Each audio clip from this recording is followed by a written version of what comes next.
Bonjour à tous et bienvenue sur ma chaîne YouTube La Vérité. Aujourd'hui, je vais m'exprimer. C'est par rapport à l'actualité qu'il y a en ce moment en France à la suite de la mort de ce jeune garçon.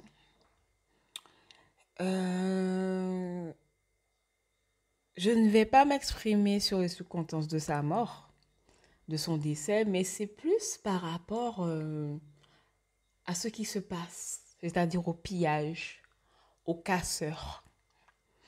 Comme tout le monde, je regarde l'actualité, les informations. Bon, il faut savoir que chez moi, je n'ai pas de télévision. Mais vu l'état d'urgence de la France, donc je reste connectée. Bon, je ne sais pas si c'est de la propagande, si c'est de la vérité ou pas, mais moi, je pense que c'est vraiment de la vérité. J'écoutais un journaliste qui disait que il y a énormément d'interpellations de mineurs par les forces de l'ordre en ce moment. Écoutez l'âge des mineurs, 13-14 ans. Euh, Parmi les mineurs qu'on interpelle, je vous laisse imaginer que il n'y a pas de Sébastien, il n'y a pas de Mathéo, de Mathieu ni de Stanislas. 99% des interpellations, les enfants sont d'origine étrangère, c'est-à-dire les Noirs et les Arabes. Moi, je m'axe sur les Noirs parce que je suis une femme noire et j'ai un enfant noir, un garçon. Moi, j'aimerais que vous m'expliquiez comment un policier, dans quelles circonstances un policier peut interpeller votre enfant qui a 13 ans à 1 heure du matin en train de piller une supérette, une boutique. Où sont les parents? Où êtes-vous? Que faites-vous? Où habitez-vous? Parce que moi, je ne comprends pas. Je ne comprends pas comment une mère, un père soi-disant responsable, qui aime son enfant, qui souhaite que son enfant grandisse, évolue et ait un beau métier, puisse le laisser divaguer tels des animaux errants, oui, oui, des animaux errants à 1 heure du matin dans la rue avec le contexte, l'actualité de ce moment. Vous êtes des sorciers et des sorcières. Je le répète, vous êtes des sorciers et des sorcières. Vous n'aimez pas vos enfants. Vous n'attendez qu'une chose, je vous le dis, c'est que votre enfant puisse être blessé ou puisse être supprimé, tué, abattu par les forces de l'ordre et ainsi récupérer une rente de l'État français. Parce que moi, je n'ai pas d'autre explication. Donc, c'est tout à fait normal pour vous que votre enfant de 14 ans puisse être dans la rue de 19 heures. Vous regardez sa tenue, pull noir, il fait 40 degrés, hein, cagoule noire, masque anti-Covid, or qu'il n'y a pas le Covid, euh, jogging noir, TN Nike noir. Vous voyez leurs vieilles chaussures là de délinquants, les TN noirs, tout de noir. Et puis, maman, papa, bon, je suis sortie, je vais avec des potes. Et que vous dites oui, d'accord, ça ne vous dérange pas, ça ne vous dit rien. Vous pensez qu'ils partent jouer au Scrabble, au Uno, qu'ils vont s'asseoir tranquillement à regarder la télévision. Vous êtes des parents irresponsables et ce sont toujours les mêmes. Toujours les mêmes, ce sont nous les Noirs. C'est pour ça que moi, j'ai fui. J'ai fui les quartiers où il y a une concentration de communautés étrangères en France. Là où vous êtes, il y a la violence, la délinquance, le trafic. Tout ce qui n'est pas bon, on le trouve. Mais je ne comprends pas votre manière d'élever vos enfants. Je ne comprends pas. Mais qu'est-ce qui est dans votre tête? Vous n'avez pas envie que vos enfants avancent.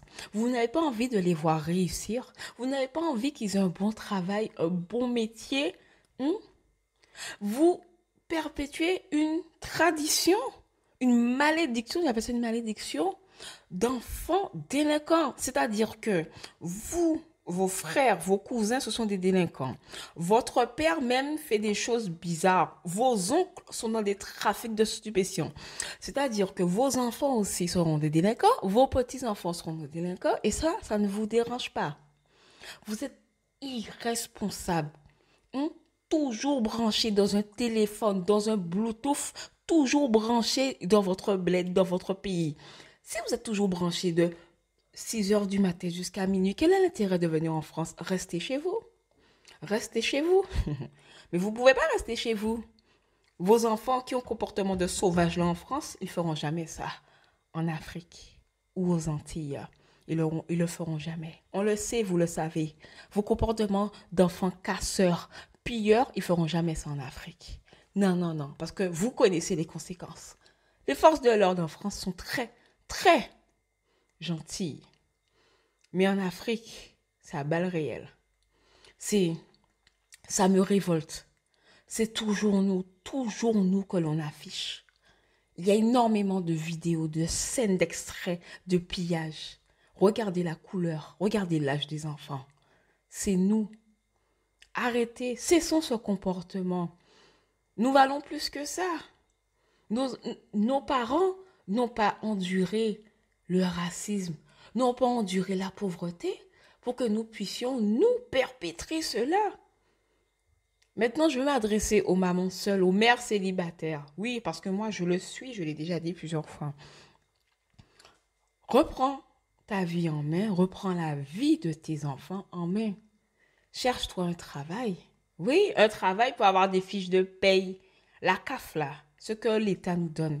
Ce ne sont pas des revenus éternels. Cherche-toi un travail et commence déjà à prospecter pour changer de région, pour changer de ville. Vous allez me dire, oui, mais j'ai pas ma famille, j'ai pas ma communauté, tout.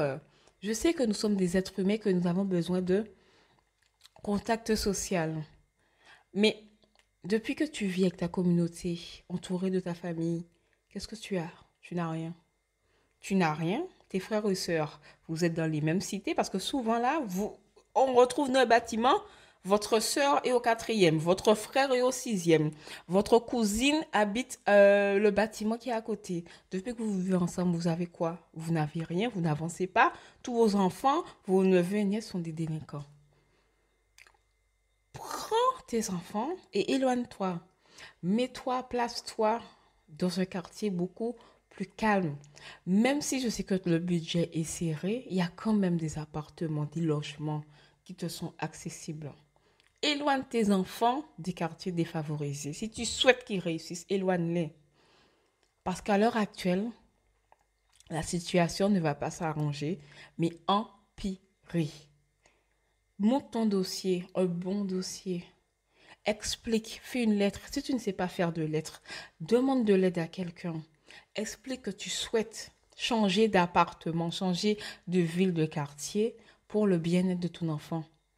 Est-ce que tu as envie que ton fils soit le prochain à elle? Je ne pense pas. Si tu es une maman qui aime son enfant, tu ne veux pas que ton fils soit le prochain à elle. Donc, prends-toi en main. C'est les vacances. Inscris-les dans des centres aérés, dans des activités. Va, explique ta situation, même si le délai d'inscription est dépassé. Vas-y, tu dis que oui, que tu as envie que tes enfants s'inscrivent parce qu'à l'heure actuelle, tu ne veux pas qu'ils soient à l'extérieur. Tu ne veux pas qu'ils traînent en bas de l'immeuble. Tu ne veux pas qu'ils soient dans des trafics de stupéfiants. Vas-y, c'est l'avenir de tes enfants. Moi, j'ai toujours dit que pour mon enfant, je n'ai pas honte. Si pour mon enfant, je dois pleurer, je dois me mettre à genoux afin qu'il puisse avoir un bel avenir, je le ferai. Parce que c'est mon enfant. C'est ton enfant.